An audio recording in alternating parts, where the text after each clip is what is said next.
Hello everyone, welcome back to another election prediction video. This time we have Vice President Kamala Harris up against Governor of Virginia, Glenn Youngkin. Glenn Youngkin would definitely be one of the best candidates the GOP could run in 2024.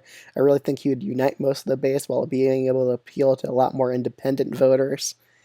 And also I just think he would be able to flip even like some safe Democratic states, just like the states that went by 10 points or so. I really think you'd be able to make it more competitive or even flip them narrowly. Because again, I think you would just have a much more wider base. You could appeal to a better coalition of voters. But let's get right into this. So Iowa and Ohio. I'm immediately putting Iowa as a safe Republican state. I think most Republicans would be able to win it by a safe margin. I just think the Democrats wouldn't really contest Iowa anymore, considering they even got rid of the Iowa caucus. So again, that would just only anger Iowa more, and it'll probably make it a 12-point or 11-point victory. Probably 11-point victory for Iowa for Glenn Youngkin or so. Ohio, I could see Harris doing worse than Biden in the state. And considering my last prediction, Youngkin beat Biden by 9 points in Ohio, I think Youngkin would be able to beat Harris here by about 10. Again, Harris is typically like 4 points more unpopular than Joe Biden. Just in the polling, she's like -19, while Biden's at -15 in the approval rating. So I just see that kind of translating in most states to hurting her. But let's get into the next few states. So Alaska definitely would be locked in as a safe Republican state. Glenn Youngkin's kind of the perfect Republican to keep it from going likely Republican. Florida and Texas, again, both these states I just see going as likely Republican here. Again, Youngkin would be able to do a lot better than Trump in the urban areas and even the suburban areas in both of these two states. Probably definitely lock in Texas from going to lean Republican or so. In North Carolina, it would probably be likely Republican. Again, he is from neighboring Virginia, and he would probably do a lot better with independent voters that are typically more centrist. He actually won centrist voters in the gubernatorial election of Virginia. I could see that translating to a pretty big victory in North Carolina as well. So 6-point victory, I would put it. Georgia would probably only be 3-point victory. Again, I could see Harris doing a bit better with African-American turnout.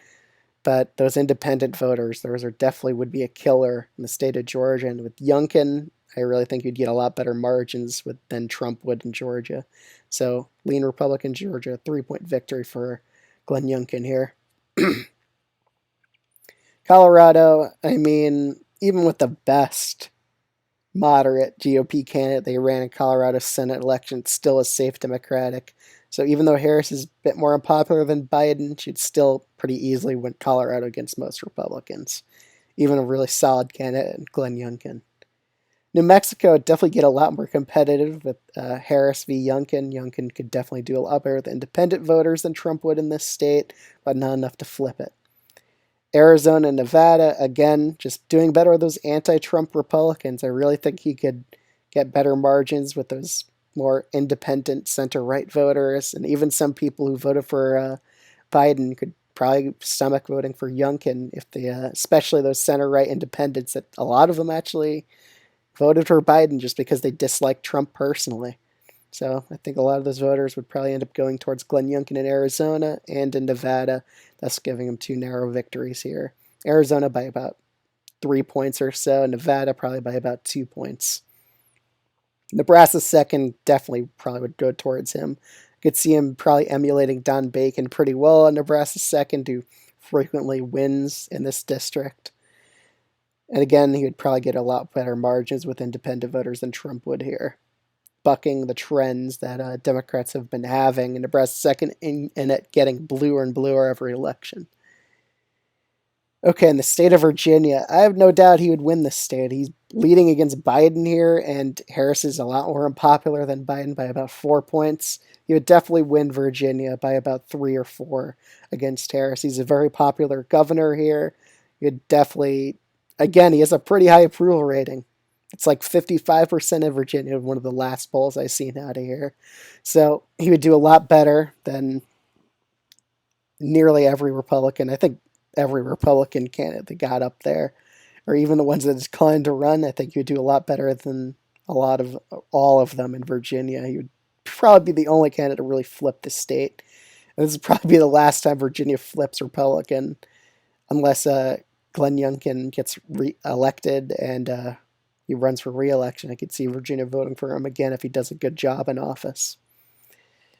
In Maine, I would actually see Maine going down to a lean Democratic margin. I think it'd get a lot more competitive than last time. I could even see Maine's second going to Youngkin by about 7 or 8 points, just because I think he'd be a very good fit for the district. It's a lot more moderate. And we see that with Jared Golden. He's a very moderate centrist Democrat, and he's able to easily win in Maine second by likely margins. And with Glenn Youngkin kind of being the opposite of him, I could see that definitely helping out.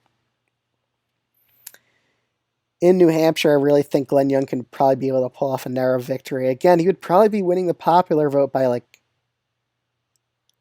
3.5 to 4%. I would just say about 4.4% of the popular vote against Kamala Harris. In Minnesota, I still think she'd win the state. I don't think it would flip for Glenn Youngkin. I just think the days of Minnesota going Republicans very long gone, unless the Democrats run someone worse than Kamala Harris, which you never know. It could always happen. But in Wisconsin, Michigan, and Pennsylvania, we could see a scenario where Glenn Youngkin gets reduced turnout in the more populous rural areas here, but I still think he would do pretty well in a lot of these suburban regions in each of these three states, especially in Waukesha, Wisconsin. That's the most important region for Republicans. I think that would definitely give him a nice victory in Wisconsin, definitely over the tilt margin.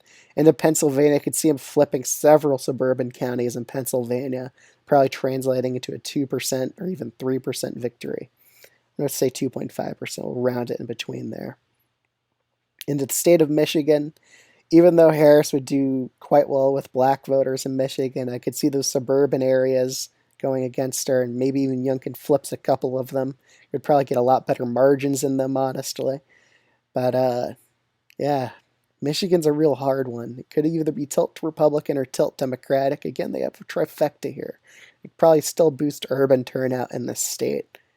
So, man, that's a really hard one. But if Youngkin's winning the popular vote by like 4% or so, even though Harris would be a decent candidate to energize black voters in the state of Michigan, I would probably have Glenn Youngkin just narrowly flipping it by a super small margin. It's going to be in the few thousand votes here, but it'll definitely come down the wire. Michigan will be definitely the closest state.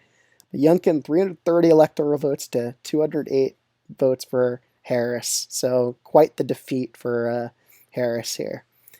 But other than that, I would highly appreciate it if you would subscribe to the YouTube channel. And leave a comment below. Do you agree or disagree with this scenario? Do you think Youngkin would be in a much closer race than this? Do you think Youngkin could even possibly win New Mexico, Minnesota, or Maine? Tell me what type of scenarios you're thinking of. Do you think some of these safe blue states should be likely? Stuff like that. But other than that, I'll see you guys in the next video. Thank you so much for watching.